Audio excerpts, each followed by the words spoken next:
एका शहरामध्ये असणारा एक दवाखाना होता आणि त्या दवाखान्यामध्ये एक महिला उपचारासाठी गेलेली होती।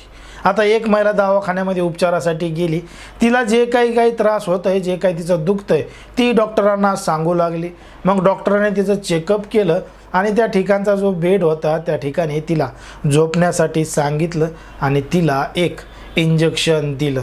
आता इंजेक्शन दिल्यानंतर ती जी महिला आहे ती गुंग झाली आणि तिला पुढचा काहीही प्रकार समजलाच नाही। पण मात्र जेव्हा ती शुद्धीवर आली तेव्हा तिच्या अंगावरती कपडे नव्हते आणि तिच्यासोबत नेमकं काय घडलंय हे तिला समजलेलं होतं। आता महिलेला सगळं समजल्यानंतर तिनं लगेचच जवळचं पोलीस स्टेशन गाठलं आणि घडलेला संपूर्ण प्रकार पोलिसांना सांगितला आणि त्यामधून उघड आलं एक धक्कादायक प्रकरण, धक्कादायक घटना। नेमकं काय आहे संपूर्ण प्रकरण, कुठं घडली आहे घटना हे आपण अगदी सविस्तरपणे पाहणार आहोत। पण जर तुम्ही अजूनही आपलं चॅनल सबस्क्राईब केलं नसेल तर लगेचच सबस्क्राईब करून घ्या आणि बाजूला असणाऱ्या बेल नोटिफिकेशनला सुद्धा ऑन करायला विसरू नका।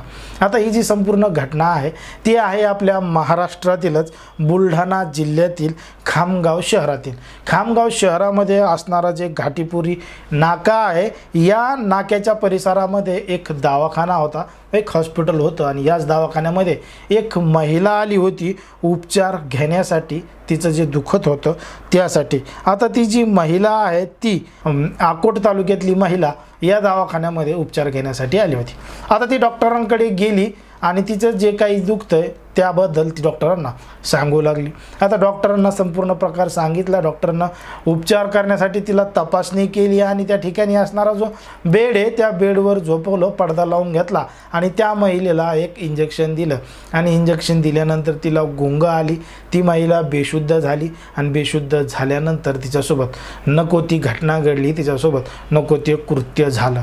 आता जोपर्यंत ती बेशुद्ध आहे तिला काही समजलं नाही, पण मात्र ती शुद्धीत आल्यावर तिच्या अंगावर कपडे नव्हते, केस व्यवस्थित पांगलेले होते आणि हा सगळा प्रकार जो घडलेला आहे तो तिच्या लक्षात आला आणि ती तात्काळ जवळच्या पोलीस स्टेशनमध्ये गेली शिवाजीनगरच्या, आणि शिवाजीनगरच्या पोलीस स्टेशनमध्ये जाऊन घडलेला संपूर्ण प्रकार सांगितला आणि तो जो आरोपी डॉक्टर आहे त्याचं नावसुद्धा सांगितलं।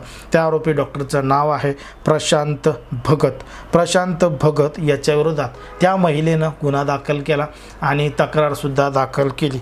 या संपूर्ण घटनेचा तपास पोलिसांनी चालू केला आणि तो जो आरोपी डॉक्टर आहे त्याचा सुद्धा तपास चालू केला, त्याची सुद्धा विचारपूस चालू आहे, चौकशी चालू आहे की हा संपूर्ण जो प्रकार घडलाय तो नेमका का घडलाय, याच महिलेसोबत असं घडलंय का या अगोदर सुद्धा अशाच अनेक महिलांसोबत घडलेलं आहे। पण मात्र ही जी महिला बोलत आहे, सांगत आहे ते खरं आहे खोटं आहे, तो डॉक्टर तसा आहे, हे सगळं प्रकरण पोलीस तपासून पाहत आहेत आणि त्या आरोपी डॉक्टरवर कारवाईसुद्धा चालू आहे। पण मात्र जर आपण पाहिलं तर समाजामध्ये, देशामध्ये, राज्यामध्ये कशा पद्धतीनं गुन्हेगारीचं प्रमाण वाढत चाललं आहे, कशा पद्धतीनं महिला, मुली, तरुणी यांच्यासोबत घडत आहे हे आपण या सगळ्या गोष्टींच्या माध्यमातून, घटनेच्या माध्यमातून पाहत आहोत। आता या संपूर्ण ज्या घटना आहेत, बातम्या आहेत, या विविध टेलिव्हिजनवर, प्रसार माध्यमांवर, प्रिंट मीडियामध्ये, इलेक्ट्रॉनिक मीडियामध्ये प्रसिद्ध झालेले असतात आणि त्याच आधारे आम्ही ती माहिती तुमच्यापर्यंत आमच्या भाषेमध्ये पोहोचवत असतो। आता ही संपूर्ण माहिती तुम्हाला काय वाटतं या संपूर्ण घटनेबद्दल, प्रकरणाबद्दल ते तुम्ही कमेंटमध्ये सांगा आणि अशाच पद्धतीचे नवनवीन व्हिडिओ पाहण्यासाठी आपल्या चॅनलला लगेच सबस्क्राईब करून घ्या।